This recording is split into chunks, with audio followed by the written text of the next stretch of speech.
एक बार भगवान विष्णु जी शेषनाग पर बैठकर बोर हो गए और उन्होंने धरती पर घूमने का विचार मन में किया। वैसे भी कई साल बीत गए थे धरती पर आए और वह अपनी यात्रा की तैयारी में लग गए।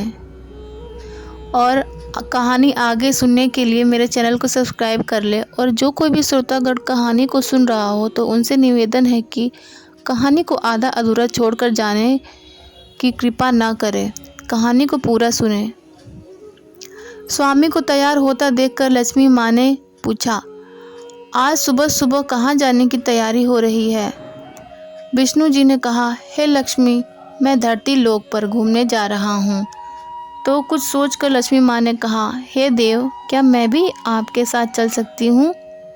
भगवान विष्णु ने 2 पल सोचा, फिर कहा, एक शर्त पर तुम मेरे साथ चल सकती हो।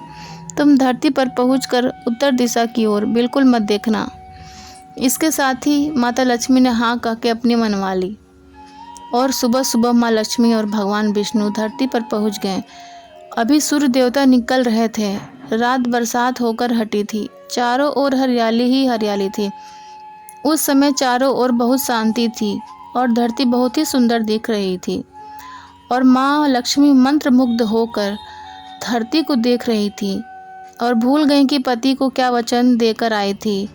और चारों ओर देखती हुई कब उत्तर दिशा की ओर देखने लगी पता ही नहीं चला।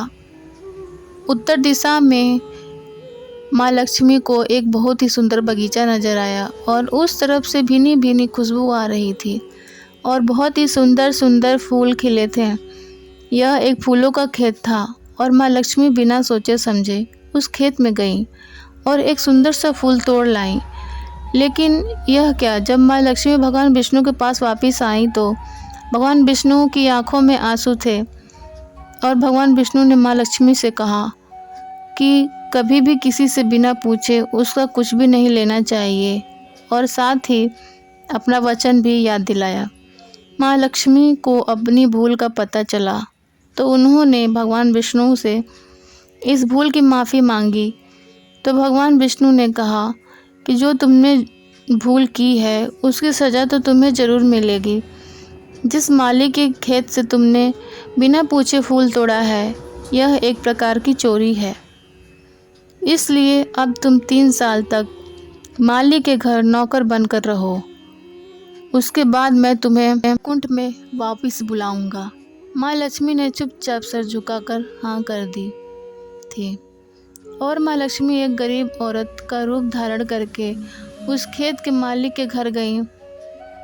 घर क्या, एक झोपड़ा था और मालिक का नाम माधव था। माधव की बीवी, 2 बेटे और 3 बेटियां थीं। सभी उस छोटे से खेत में काम करके किसी तरह से गुजारा करते थे। माँ लक्ष्मी जब एक साधारण और गरीब औरत बनकर जब माधव के झोपड़े पर गईं तो माधव ने पूछा, बहन तुम कौन हो और इस समय तुम्हें क्या चाहिए? तब माँ लक्ष्मी ने कहा, मैं एक गरीब औरत हूँ। मेरी देखभाल करने वाला कोई नहीं। मैंने कई दिनों से खाना भी नहीं खाया। मुझे कोई भी काम दे दो, साथ में मैं तुम्हारे घर का काम भी कर दिया करूँगी। बस मुझे अपने घर में एक कोने में आसरा दे दो। माधव बहुत ही अच्छे दिल का मालिक था। उसे दया आ गई, लेकिन उसने कहा, बहन मैं तो बहुत ही गरीब हूँ। मेरी कमाई से मेरे घर का खर्च मुश्किल से चलता है। लेकिन अगर मेरी 3 की जगह 4 बेटियां होती तो भी मैंने गुजारा करना था।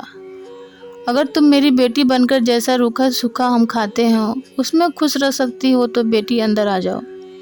माधव ने माँ लक्ष्मी को अपने झोपड़े में शरण दे दी और लक्ष्मी 3 साल उस माधव के घर पर नौकरानी बनकर रही। जिस दिन माँ लक्ष्मी माधव के घर आई थी उससे दूसरे दिन ही माधव को इतनी आमदनी हुई फूलों से कि शाम को एक गाय खरीद ली। फिर धीरे धीरे माधव ने काफ़ी ज़मीन खरीद ली और सब ने अच्छे अच्छे कपड़े भी बनवा लिए और फिर एक बड़ा पक्का घर भी बनवा लिया। बेटियों और बीबी ने गहने भी बनवा लिए और अब मकान भी बहुत बड़ा बनवा लिया था। माधव हमेशा सोचता था कि मुझे यह सब इस महिला के आने के बाद मिला है। इस बेटी के रूप में मेरी किस्मत आ गई है मेरी ओर। अब 2-4 साल बीत गए थे लेकिन माँ लक्ष्मी अब भी घर में और खेत में काम करती थी। एक दिन माधव जब अपने खेतों से काम खत्म करके घर आया तो उसने अपने घर के सामने द्वार पर एक देवी स्वरूप गहनों से लदी एक औरत को देखा। ध्यान से देखकर पहचान गया, अरे यह तो मेरी मुंह बोली चौथी बेटी यानी वही औरत है। और पहचान गया कि यह तो माँ लक्ष्मी है।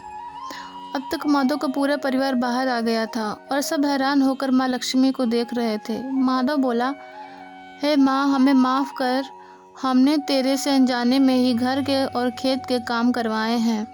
माँ, यह कैसा अपराध हो गया है, माँ हम सबको माफ़ कर दें। अब माँ लक्ष्मी मुस्कुराई और बोली, हे माधव, तुम बहुत ही अच्छे और दयालु व्यक्ति हो। तुमने मुझे अपनी बेटी की तरह से रखा, अपने परिवार सदस्य की तरह से। इसके बदले मैं तुम्हें वरदान देती हूँ कि तुम्हारे पास कभी भी खुशियों की और धन की कमी नहीं रहेगी। तुम्हें सारे सुख मिलेंगे जिसके तुम हकदार हो। और फिर माँ अपने स्वामी के द्वारा भेजे रथ में बैठकर बैकुंठ चली गईं।